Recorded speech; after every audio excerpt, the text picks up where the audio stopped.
ازيكم؟ يا رب تكونوا بخير. فيديو النهاردة عن الناس اللي بتشتغل لما يكون مديرك طلب منك حاجة او بيطلب منك حاجة، وانت الحاجة دي مش عاجباك، او الحاجة دي انت حاسس ان هي لا انا مش عايز اعملها او مش عارف اعملها، او يعني لا انا حاسس ان انا مش مقتنع ان انا اعمل الحاجة دي.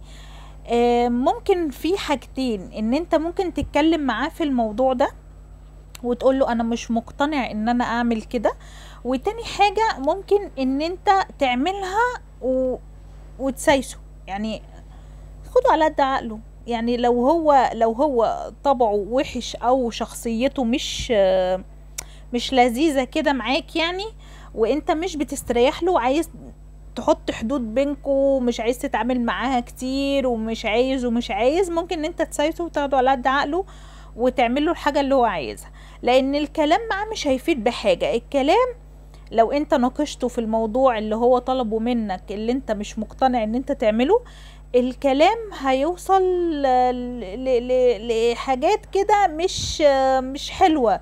يعني ممكن يوصل لخناقة بينكو، ممكن يوصل بشد بينكو، ممكن هو يحطك في دماغه. فلما يكون مديرك يعني يطلب منك حاجة وانت مش مقتنع بيها، شوف شخصيته عاملة ازاي الأول. لو هو شخصيته مش لذيذة يعني، ودماغه صغيرة، ويعني اللي هو بنقول كده دماغه على قده او فهمه على قده، اعمله اللي هو عايزه، يعني ريح دماغك واعمله اللي هو عايزه. تمام. احنا بنقعد في الشغل يعني قد ايه؟ بنقعد في الشغل مجرد ساعتين مثلا، ولا 3 ساعات، ولا 4 ساعات، ولا 5 ساعات، يعني مش بنقضي حياتنا كلها في الشغل يعني. فمفيش حاجة ان انت تاخده على قد عقله وتسايس امورك يعني ومشي وقضيها يعني الشغل وخلاص يعني.